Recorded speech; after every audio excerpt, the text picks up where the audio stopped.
لۆزان ئەو باسەیە کە زیاد لە دوسێ ساڵی خایاند لە نێوانی ئینگلیز بەریتانیەکان و تورکەکان کە بەڕاستی هەموو هیوا و ئاواتێکی کوردیان خستە گەڵ بۆ بەرژەوەندی خۆیان. پێش لۆزان دوای جەنگی جیهانی دووەم دوای 1970 و ئەنجا 19 یەکێ بوو لەو هەلە ڕەخساوە گەورانەی کە لە بەردەمی کووردا بۆ دروستبوونی کیانێکی خۆیان ڕەخسا بوو، چ لە ئەو شوێنەی پێیانەوت باشووری ڕۆژهەڵاتی ئەناضۆل یعنی هی ئەنقەرەی ئێستا کە باکووری کوردستانە، چ ئەو شوێنەی کە پێیانەوت ویلایەتی مووسڵ کە کوردستانی باشووری ئێستایە جگەل لە ناو شاری مووسڵ. ئیمپراتۆریەتی عوسمانی نەمابوو، چاوەڕوانی ئەوە کرا کە ئیلغای بکرێتەوە بە ڕەسمی کە لە کۆنگرەی لۆزانە لە ڕێکەوتنەکانی لۆزانە کەرزۆن کە وەزیری خارجی بەریتانی بۆ مەرجەکانی خۆیدا بە مستەفا کەمال لە پێناوی ئەوەی ئاعتراف بکرێت بە تورکیای نوێ و سوڵتانی عوسمانی لا ببرێ و نوێنەری ئەو قبوڵ نەکرێت کە لە ئەستانە بوو. یەکێک لەو وەرەقانەی کە مستەفا کەمال ئامادەیی تیا هەبوو تەنازولی گەورەتر بکە لە مەسەلەی خلافەت و دەوڵەتی عوسمانیەکە و بیڕمێنێ بۆ عەلمانیەتی خۆی و سوڵتەی خۆی، و ئینگلیزەکانیش پێیان بەهێز بوو لەوەی کە مادام مەکسەبێکی وا گەورەیان دەسەکەوێ چه احترامێک بگرن لە بڕگەیەک یا دوو بڕگەی کۆنگرەی سیڤەر کە لە 1920 تا خۆیان ئیمزایان کردبوو بۆ ئەوەی کە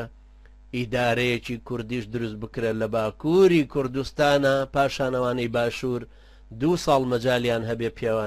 پێوەی بلکێن. هەر لە سەرەتاوە بێگومان کەمالیەکان دژی ئەوە بوون کە قەوارەیەکی کوردی دروست بکرێت، چونکە ئەوان پێیان وا بوو کە مادام ئینگلیز بەریتانیا ئەو سەردەمە وڵات بە وڵات یارمەتی داون ناوچە بە ناوچەی عوسمانیەکان بۆی لەژێر ڕکێفی دەوڵەتی عوسمانی بێنە دەرەوە، و ئەمانیش کە کۆمەڵێ بیرنامۆی عەلەمانی هاتوونەتە پێشەوە دوای 1970 ئیدارە دروستەکەن، ئیدارەیەکی عەلمانی کە ئامادەن وردە دەوڵەتی عوسمانی بسڕنەوە هەستیان پێکرد، واتە کەمالیەکان هەستیان پێکرد کە ئینگلیز ئەیەوێ ڕۆژهەڵاتی تورکیاش کوردستان بکا بە ئیمارەتێک بە حکوومەتێک بە دەوڵەتێک، ئەگەر چی لە هەمان کاتە ئینگلیز هەنگاوی ڕاستی و جددی بۆ ئەو کارە نەنابوو. سەرەتای قسەکردن و خاڵەکان و خاڵبەند و مناقەشەکردنی کۆنگرەی لۆزان لە 24 تەمموزی 1923 دەستی پێکرد، بۆ یەکەم جار بوو کە باس لە دابەشکردنێکی تری کوردستانەکەنەوە ئەمجارە بە ڕەسمی لە دوای 1916 و سایکس پیکۆ ئەمجارە باسی ئەوە ئەکەنەوە کە کورد وەکو کورد ئەمجارە کوردی عێراق و تورکیا و سووریا بدرێن بەچێ و سەر بەچێ ئەبن. کەمال ئەتاتورک یعنی مستەفا کەمال تەنازولی بۆ فەڕەنسا کردبوو کە دەست لە سووریا ئەکێشێتەوە لە شام، ئەو کاتە بەوەش کوردەکان کەوتبوو نەژێر دەسەڵاتێکی تر و ئیدارە و سیستمێکی تر. لەگەڵ بەریتانیەکانیشە هاتبووە مفاوەزات و ململانێ دوای شەڕەقۆچێکی کە لە حەلقەی ڕابردووە باسم کرد، چەند جاری کەڕوفەڕێک لە نێوانی تورکەکان و لە نێوانی بەریتانیەکانە لە کوردستانی ئێمە ڕوویدا. ئەمجارە ئینگلیز هاتە سەر ئەوەی کە بتوانێت خۆشەوەکەرەیەک تەقدیم کا بۆ تورکەکان کە مادام مستەفا کەمال هاتووەتە پێشەوە هەنگاوی گەورەتر ئەنێ بۆ ڕماندنی دەوڵەتی عوسمانی و لابردنی ئیسلام و سڕینەوەی لە سیستم و حکوم، کەوا بوو ئەشێ لەگەڵ یا وردە هەنگاو هەڵهێنرێتەوە با تەنازولیش بکرێت لە کۆمەڵێک پەیمان و بەڵێنێک کە بەریتانیای عوزما لە نێوانی دوو قەوسە کە داویانە بە میلەتانی تری هەژاری وەکو میلەتی کورد. ئەوە جارێکی تر بوو بۆ ئەوەی کە کوردی عێراق و تورکیا و سووریا یا کورد تەقسیمەکرێتەوە بەسەر ئەو سێ دەوڵەتی عێراق و تورکیا و سووریا. لە هەمان کاتە ئینگلیزەکان و چەرچل ئەو کاتە کە وەزیری مستعمرات بوو پێشتر قەناعەتی بەوە هەبوو یارمەتی کوردەکان بدرێ بۆ دروستکردنی دەوڵەتێکی کوردی، ئەو سیستم و حکومەتە ڕۆیشت بوو هەروەکو انتیخاباتە لەناو بەریتانیا کە کرابوو. ئێستا حکومەتێکی ترە هاتۆتە پێشەوە کەرزۆن وەزیری دەرەوەی بەریتانیا. لە لۆزان لە 20 1922 دانیشتنەکانی نێوان کەرزۆن وەکو نوێنەری بەریتانیا وەزیری خارجیە بوو کرا بەرامبەر بە عیسمەت پاشا کە وەزیری دەرەوە یان نوێنەری حکومەتەکەی مستەفا کەمال بوو. ئەو کاتە هێشتا لە ئەستانە لە ئەستەمبول حکومەتی یان ئیدارە و دەسەڵات و ڕەسمیەتی سوڵتان مابوو، بەڵام مستەفا کەمال لە ئەنقەرە شتێکی تری تەشکیل کردبوو، سەرەتای پەرلەمان و حکومەت و جەمعیەی وەتەنی یعنی پەرلەمان و هەروەها دروستکردنی حیزبی خۆی بوو بۆ ئەوەی دەسەڵات بەڕەسمی لە ئەستانە بستێنێتەوە ئیتر خۆی ببێ بە نوێنەرێک و بێتە پێشەوە. ئەو کاتە هەردوو لایەن واتە کەرزۆن و عیسمەت پاشا مناقەشەیەکی زۆریان لە لۆزان کرد لەسەر ئەو خاڵانەی کە لە نێوانی هەردوو لایە هەبوو. هەردوو لاشیان زۆر بە توندوتیژی لەسەر هەڵوێستی خۆیان مۆسر بوون. تورکەکانیان ود ویلایەتی مووسڵ سەر بە تورکیایە، کەیان و سەر بە تورکیا کۆمەڵێک موبەڕیراتیانە هێنایە پێشەوە، کۆمەڵە شتیان کردبوو بە هەنجەت. یەکێک لەوانە ئەڵێ لە ڕووی نەتەوایەتیەوە حکومەتی تورکی ئەیود عەرەبەکان لە ویلایەتی مووسڵە ئەقەلیەتێکن، ئەوانی تر کە هەن کورد و تورکن ڕەگەزیان یەکە. ئێوەش ڕەنگە بیست بێتان کە ئەو کوردە شۆڤێ ئەو تورکە شۆڤێنیانە ئێوە ڕەنگە بیست بێتان کە ئەو تورکە شۆڤێنیانەی سەرەتایی دەوڵەتی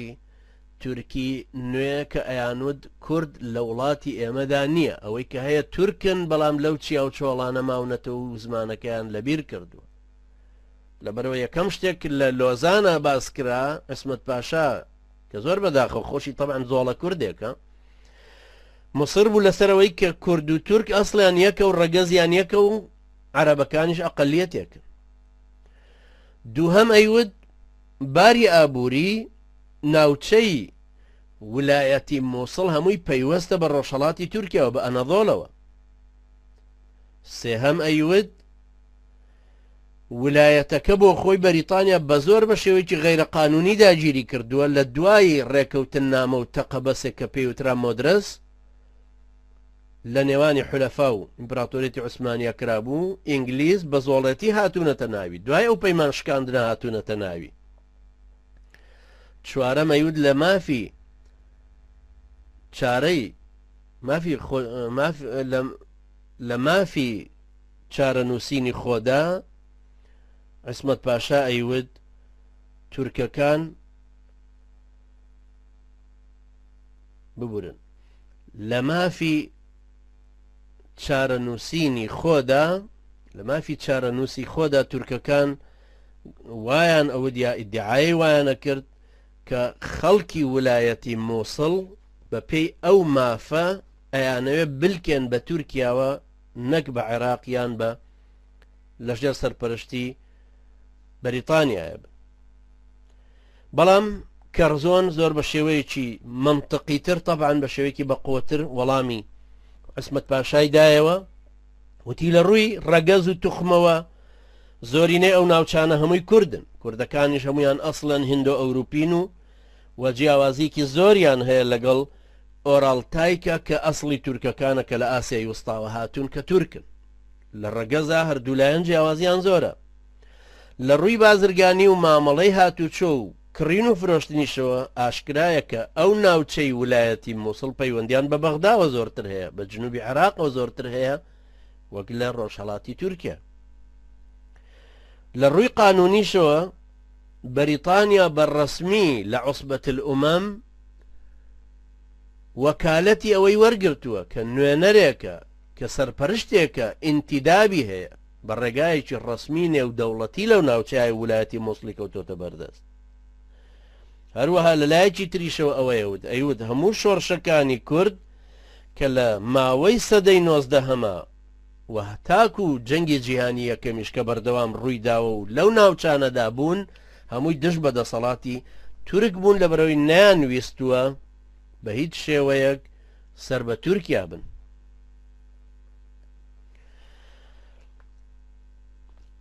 دانیشتنی لۆزان تەواو بوو، وەفدەکان هەریەکە گەڕانەوە،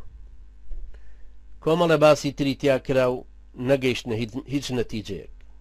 بەڵام لەو سەردەمانەیە حکومەتی بەریتانی لەگەڵەوە کە ئەوەندە توند و تیژیش بوون هەستیان پێکرد، کەرزۆن هەستی پێکرد لەلایەنی خۆیەوە کە ناتوانێ دەستبەرداری مووسڵ بێ و ئەگەر بێت و هەندێک وەرەقە بۆ تورکیا فڕێدا ڕازیەکە ئەو کاتە. لەو فترەیە ئەو دانیشتنەی لۆزان تەئجیل کرا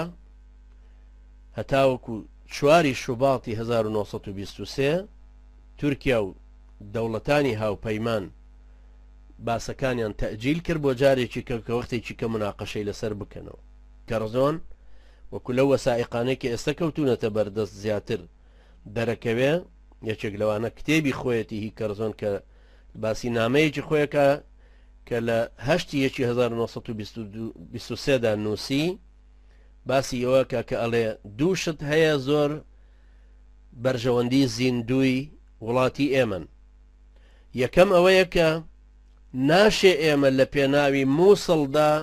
شەڕێکی تر دامەزرێنین، یعنی ناشێ ئەمە مووسڵ ببێ بە نوختەیەکی واکە شەڕی لەسەر دامەزرێنین. دووهەم ئەوەیە کە ئێمە بە تەجروبە بۆمان دەرکەوتووە کە فەڕەنسیەکان چەند لەگەڵمانە هاوپەیمان ببن نایەنە پێشەوە بەرگری لە مووسڵ بکەن و لەگەڵمانە هاوسەنگەر بن دژی تورکەکان کەوابوو ئێمە بۆچی ئەم هەنگاوە قورسە بە خۆمان بنین، بابین ڕێگە چارەیەکی تر بدۆزینەوە. یعنی ڕێگە چارەکەی تری کەرزۆن ئەوە بوو کە چۆن وردە وردە تەنازولکەین بینەوە دواوە لەو بەڵێنانەی کە حکوومەتی پێشووی چەرچل داوێتی لە پەیمانی سیڤەرە لە 1920 ئێمە ئێستا زمانی 1922 ئێمەیە و چەرچل ڕۆیوە و کەرزۆن هاتۆتە پێشەوە ئەشێ ئێمە پاشەکشە لەو پەیمانە بکەین و بابین بەرەو لۆزان لە دانیشتنەکانی لۆزانە هەندێک مساومە بکەین لەگەڵ تورکیا بزانی نەیگەێنینە چ نەتیجەیەک. ئەوجا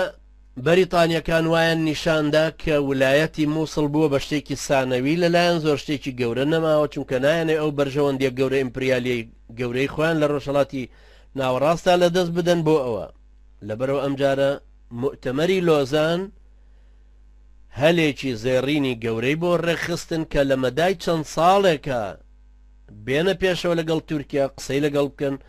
ئەو سیاسەتەی پێشوو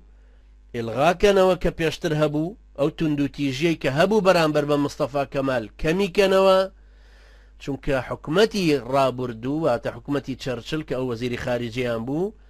لەگەڵ یۆنانە پەیوەندی بە قووەت بوو، کێشەکەی لەگەڵ مستەفا کەمال بۆ دروست بوو. حکوومەتی نوێ پەیمانیدا کە لەگەڵ مستەفا کەمالە دۆستایەتی زۆرتر بکە، هەروەکو کە ئێستا ئیداری دیموکراسیەکان بڕیاریان داوە کە ئەمجارە دێنە پێشەوە بۆ سەر حکوم، ئەمجارە ڕێکەون لەگەڵ ئێران قسەکەن لەگەڵ ئێران، هەروەکو کە ئێستاژە زانین نانسی بیلوسی لەگەڵ وەلید المعەلیمی وەزیری خارجی سووریا دانیشتن لە شەرمشێخ و هەروەها ئێستا ئەو ئافرەتە نانسی بیلوسی ڤیزەی ئێرانی وەرگرتووە کە ئەوێ سەر لە ئێرانیش بدە، کەوابوو ئەم حیزبی دیموکراسیانە دێ بە شێوەیەکی تری دیبلۆماسی بۆی کێشەکانی وا حەلکا لەگەڵ ئێران کە ئێران ڕقەمێکە لە گۆڕانکاریەکانی عێراقا. ئەو کاتە بەریتانیەکانیش حکوومەتی نوێیان لە حکوومەتی کەرزۆنە وەزیری خارجەکان هەستی پێکرد کە تورکیا و مستەفا کەمال یاریزانێکن لە مەسەلەی ویلایەتی مووسڵە، ئەگەر بێت و لە ناوەوە وردە وردە بیهێنینە پێشەوە کە اعترافی پێ بکەین بەوەی قووەتێکە و دەوڵەتێکی نوێ و ئەبێ بە ئەندام لە عوسبەت الئومەم یاریدەی دەریبین، ئەشێ کۆمەڵێک ئیمتیازاتمان بداتێ یان تەنازل لە کۆمەڵێک حەق و حقوقی تر بکاتەوە. ئەمە هەمووی بەرەو ئەو سیاسەتە بەو شێوەیە ئەڕۆی. کەرزۆن کە مخەوەل کرابوو لەلایەن حکوومەتی خۆیەوە کە لە مؤتەمەری لۆزانە لەگەڵ تورکەکانە هەموو جۆرە قسەیەک بکە و بە سەراحەت کەرزۆن بە عیسمەت پاشای وت کە ئێمە ئەتوانین بەندی 62-65 لە پەیمانی سیڤەرە هی ساڵی 1920 لا بدەین کە داوا ئەکا بۆ ئەوەی کە کوردستانێکی ئازاد و سربەخۆ دروست ببێ. ئێمە ئەتوانین ئەو بڕگەیە لادەین، بەڵام بابین قسە لەسەر ئەوە بکەین کە بەرامبەر بەچی ئەو شتە لا ئەبین. ئەمە لێرە طبعا شتێکی زۆر گەورە بوو بۆ مستەفا کەمال کارتێکردنێکی زۆر ئیجابی و گەورە بوو چونکە یەکەم مستەفا کەمالی مطمئین کرد لەوەی کە بەریتانیا نایەوێت تورکیا تەجزیئەکە نایەوێت ڕۆژهەڵاتی ئەنقەرە ئەنەدۆڵ جیا کاتەوە بیکا بە دەوڵەتێکی کوردی ئەوە وازی لەو فکرەیە هێناوە کە دەوڵەتێکی کوردی لەوێ دروستکە و پاشان ویلایەتی مووسڵی پێوە بلکێنێ بەڵام ئەمە شتێکی زۆر گەورە بوو ئەمەش دیسان وەرەقەیەکی تری خرایە پێشچاو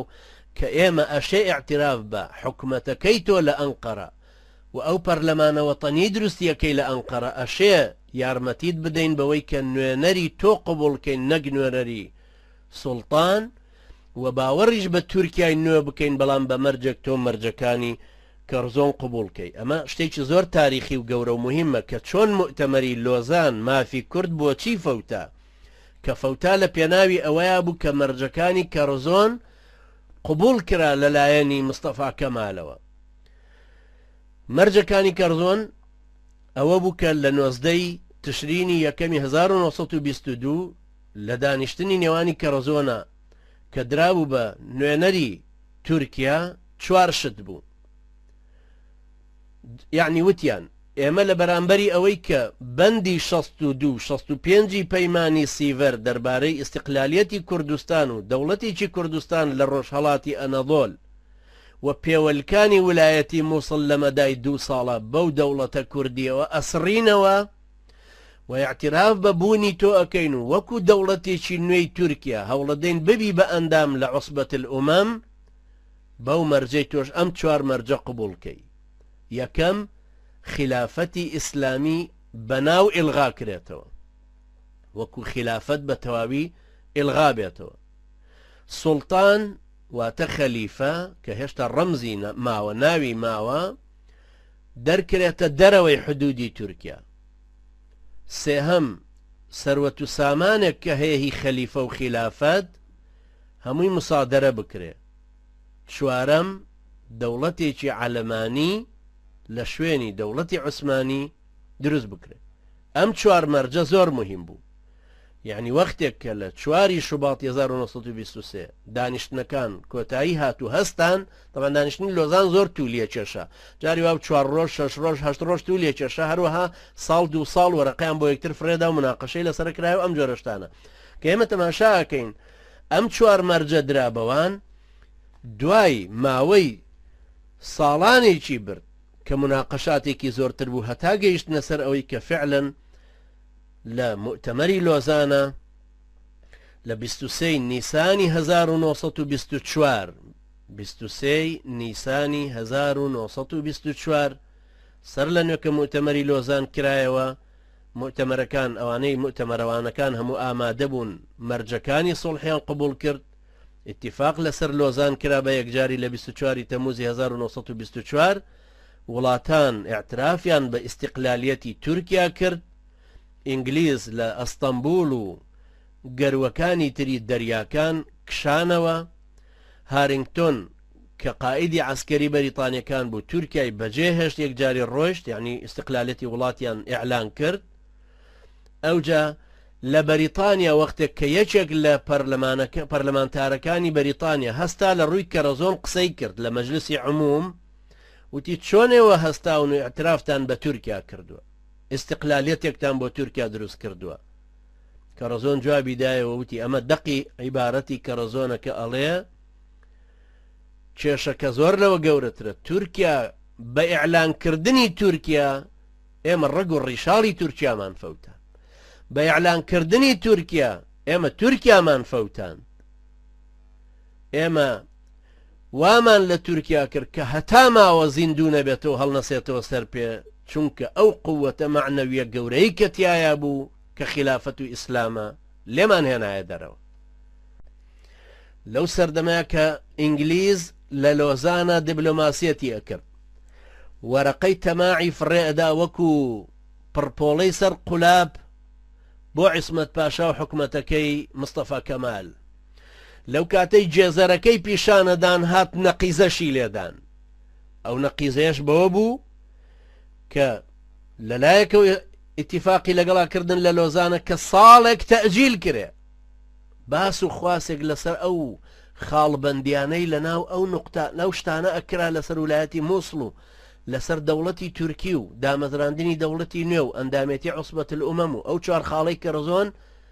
طرح کرابوون بەڵام سەیری زیرەکی بەریتانیەکان و طموحاتی مستەفا کەمال و پێشێلکردنی هەموو بەهاو نەریتێکی ئومەتانی وڵاتانی ئێمە هات بڕیاریاندا ساڵێک لۆزان تاخیرتر کرایەوە دیسان هەروەکو چۆن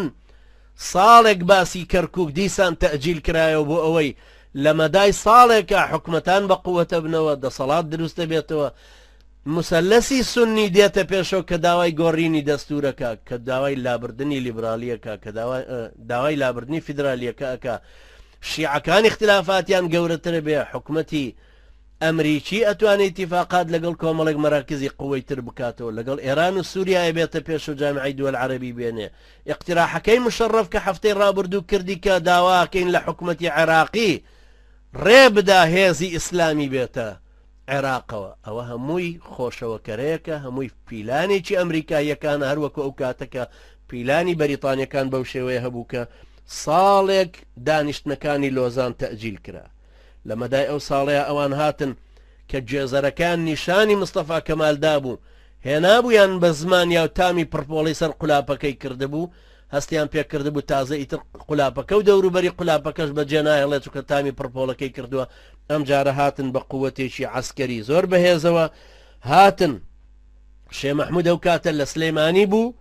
وەکو ئیدارەیەکی دروست کردبوو بەڵام لە سێی مانگی ئازاری 1923 تیارەکانی ئینگلیز هاتن و سلێمانیان کوتا سلێمانیان قسف کرد شێخ هەڵات بۆ شاخەکان بۆ دەوروبەری سیتەک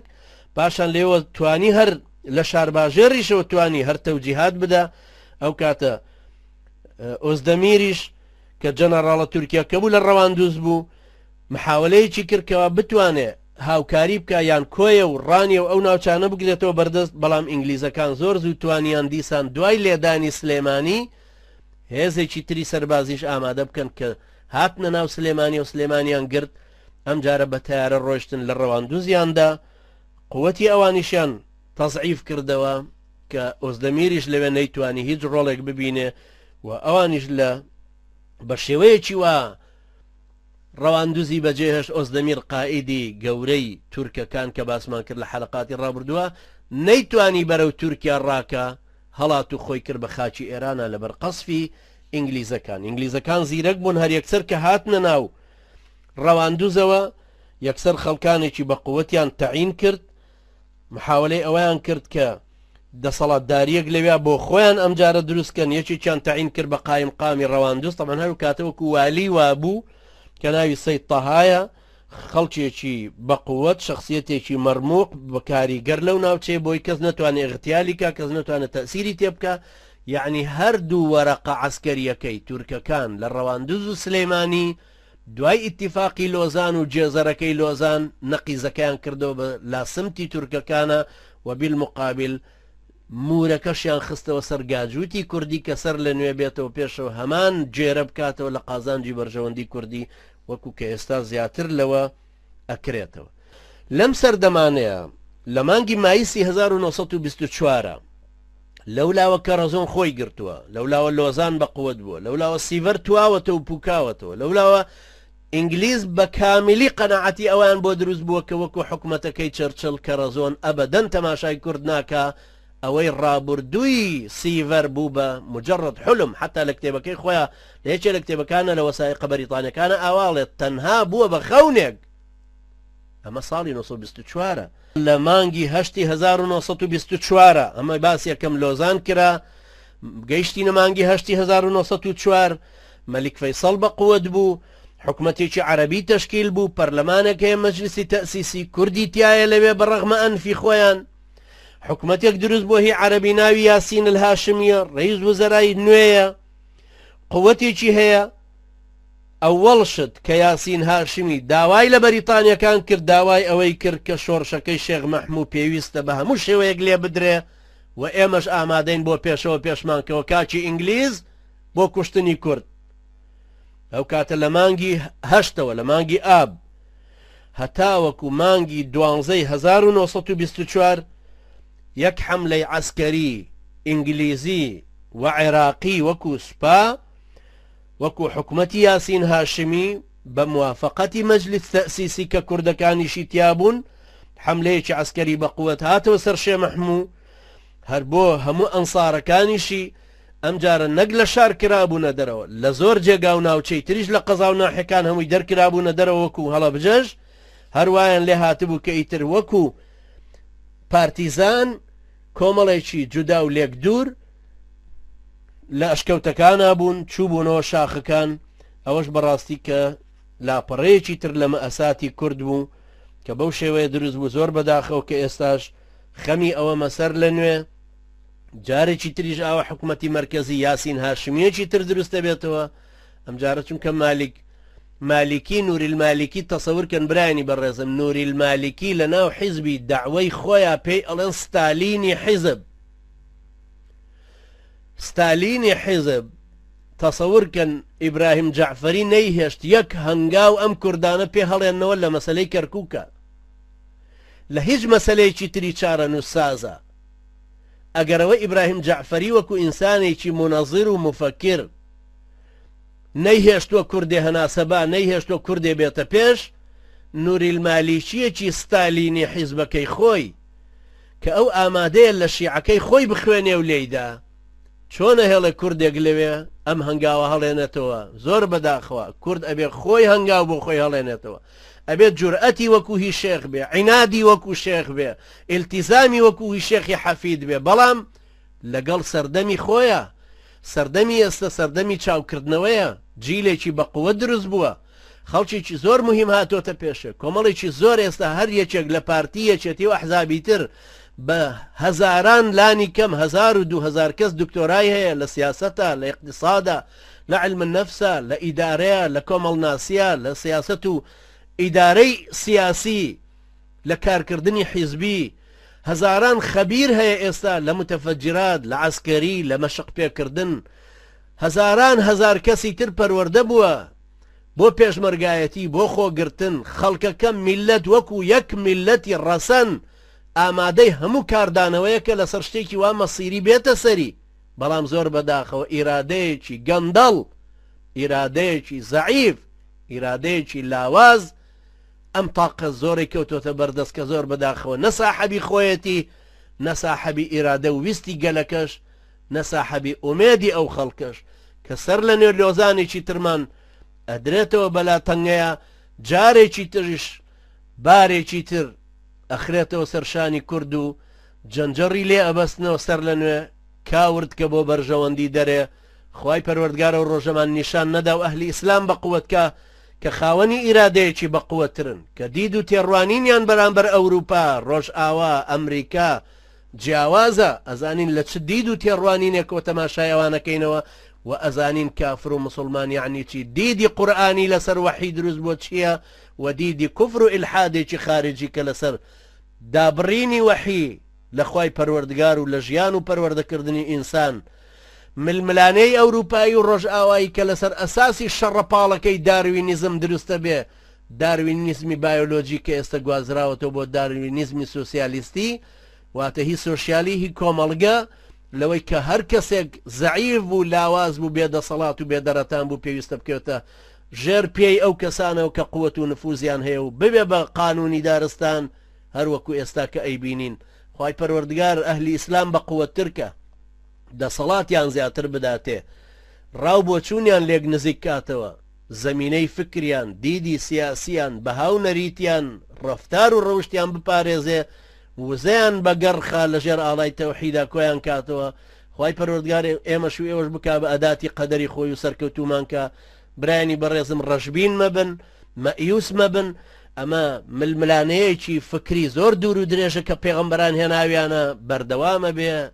هەوراز و نشێوی تاریخ هەوراز و نشێوی فکرە سیاسەتە شارستانێتیە ئیدارەیە هەتاوەکو ئەو کاتێک کە زیاتر ئەم عەلەمانیە کوردیانە مفلیسە بن لە بەرچاوی خەڵک ڕەشە بن پێیان نامێنێت بە تەواوی پێیان نامێنێ وەکو دید و فکر وەکو سیاسەت و هەروەها وەکو بەهاو نەریتی کۆمەڵگە یان وەکو ڕەفتار و ڕەوشت وەکو دزی و گزی و فزی وەکو خیانەت و جاشێتی و مەلەف دەرکەوتن سەبرێ بگرن پشوتان درێژ بێ باوەش بە ئیسلامەکەتان ناکەن خواتان خۆش بێ لە ئیسلام زیاتر تێبگەن ئومێدتان زۆر بێ نەفەستان درێژ بێ برایەتی یەکتری بپارێزن بشزانن کە داهاتوو بۆ ئەم ئیسلامەیە ئەقول قولي هذا واستغفر الله لي ولكم والسلام عليكم ورحمة الله وبركاته